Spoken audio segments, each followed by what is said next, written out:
We continue our two-part report tonight on the growing movement among Native Americans to reclaim land that once belonged to them. Tomorrow, the U.S. Department of the Interior is set to begin a series of consultations with Native American tribes on how to return more land to tribal management or even ownership. But much of ancestral Native American land is in private hands, causing tribes to take a more commercial approach to social justice. NewsHour Weekend Special Correspondent Kira Kay has the second part of our report. Ladies and gentlemen, good evening from Kamai, Idaho. The Chief Looking Glass Powwow is the cultural and social event of the year for the Nez Perce tribe. It is first and foremost an intense dance competition, held on the grass of the community center on the tribe's Idaho reservation.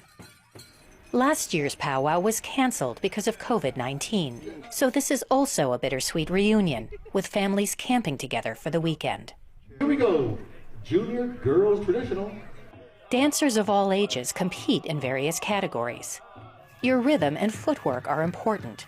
So is your personal flair, including the design of your regalia. These are empty imitation, but the real ones are only 2 comes with every animal.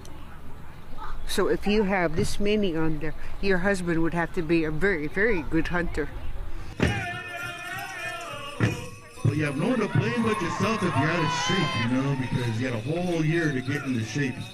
Amidst the lighthearted banter and impressive athleticism, there is also a nod to the tribe's tragic history, its war with the U.S. Army and expulsion from its homeland. We recognize our ancestors and the struggle and sacrifice that they went through.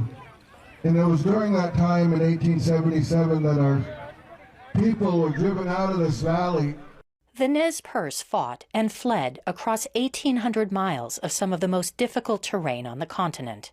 Old women and newborn babies were killed. The bloody pursuit ended in surrender and confinement for the survivors. Where Oregon, Idaho, and Washington now sit, I like to call that they're a part of the United Kingdom of the Nez Perce. And so each of those states have portions that lie within our territory. We met Tribal Vice Chair Shannon Wheeler in the Wallowa Valley of Northeast Oregon. He's been coming here all his life as a visitor. The first thing you notice, of course, is Wawalmuks, the mountains here. The second thing I noticed was the water when I had come over here as a kid. But you would come and stay in a hotel on your land? Yes, or a tent, yeah. It remains a sacred and special place for the tribe. Our people are buried all over here, and there's been so many inadvertent discoveries and their remains not handled correctly. The Nez Perce had lived on this land for 16,000 years.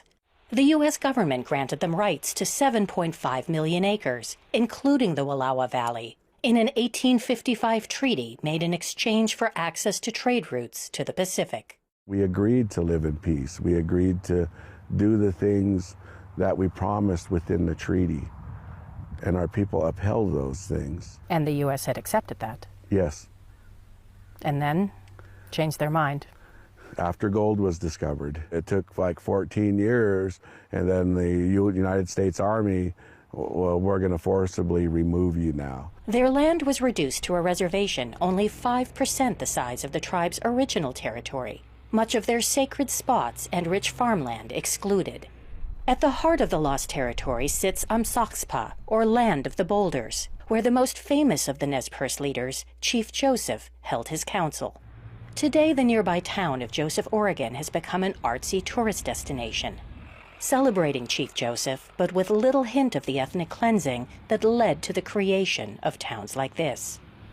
Amsakspa became the Hayes family farm, but the last of the Hayes family died in 2014. And then, last year, a tribe official got word. The property was for sale. Another bidder wanted to put a housing development on the land, but the Nez Perce pulled together $3.3 million to buy it themselves. Coast to coast, other tribes are also buying back their lost land when it hits the market. In Maine, the Passamaquoddy saw a real estate listing, and with the support of an environmental consortium, bought back Pine Island. And what an honor to be above our land. They had been given it in thanks for their assistance to the colonists during the Revolutionary War, but lost it when Maine became a state in 1820. Near California's Big Sur, the Esalen tribe bought the 1,200-acre Adler Ranch, again with the help of a nature conservancy. An Esalen representative likened it to getting back the tribe's Sistine Chapel. And just a few hours north, the Yurok tribe has spent 10 years slowly buying back more than 70,000 of the 500,000 acres once taken. Back at the Idaho powwow, Nez Perce tribe members see their purchase as a reassertion of their identity. The government has had control over us, the Army has had control of us, the Christian churches have had control of us, and now we're getting back some of our power that we had in the past. It does bring that healing, and it also brings a responsibility for us to take care of that land again. I can't wait to go camp on that land, just to set up a teepee, set up a tent. And this past July, a moment 144 years in the making. The Nez Perce returned on horseback to the land they now again own for a blessing ceremony. Those same bloodlines that had to leave are still alive, and that's what this ceremony was for, to be able to let those emotions out so that our people could walk from this day forward with a better heart. Behind this good news, though, is the lingering question of whether paying for land rewards historical wrongs. The owner of this land, though, he called it a business transaction. Yeah, he was definitely all about business, and he benefited from it. There are people who might watch this and say, problem solved, they'll just pay for it. Are you worried that you're setting a bad precedent? If we set a precedence of this is the way that we have to do it, then that's what we're having to do.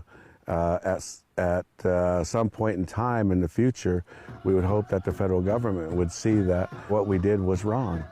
This tribe and these people need to be compensated for that. We have to fight for every ounce that we get, and if we have to pay for some of it, then that's what we have to do.